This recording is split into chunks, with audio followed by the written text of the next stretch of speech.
Hello everyone, how are you doing? This is MD Tech here with another quick tutorial. In today's tutorial, I'm going to show you guys how to hopefully resolve the Atlibusbdfu.dll Not Found error message on your Windows 10 or Windows 11 computer. So this should hopefully be a pretty straightforward process here, guys. And without further ado, let's go ahead and jump straight into it. So generally, this has to do with the AtMEL Flip application. Is a Windows computer application that allows users to program flash devices using in-system programming.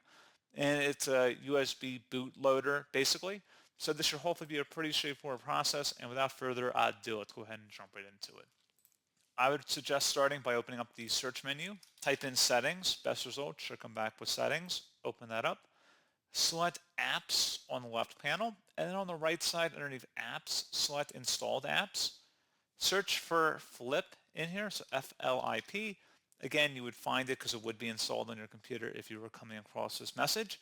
Select the three-dotted icon next to it and then uninstall it, and then go back onto their website and download it again. This is a free application from the publisher, so there shouldn't be any issue with re-downloading it directly from them. And then hopefully this pointer issue has been resolved. You may want to also look into running an antivirus scan on your computer, perhaps doing a full system scan. And then one final thing we can try here as well, if you open up the search menu and type in CMD, best results should come back with command prompt, right click on it, and then select run as administrator. If you receive a user account control prompt, select yes.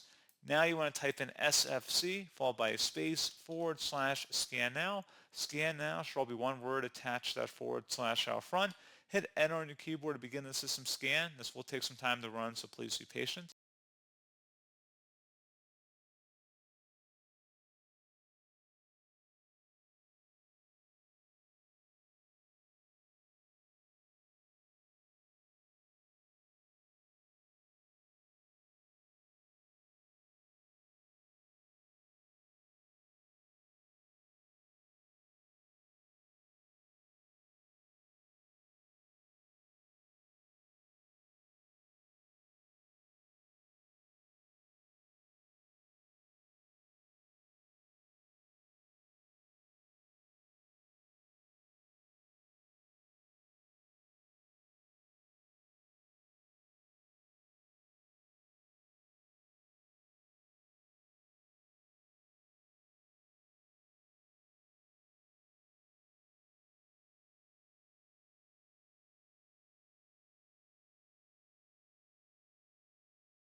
Okay, once that's done, close out of here and then restart your computer at this time.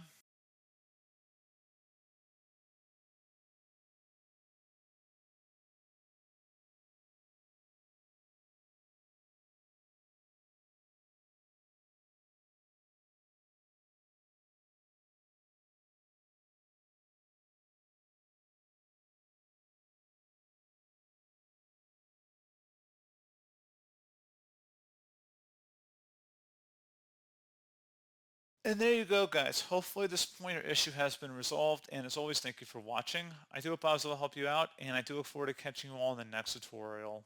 Goodbye.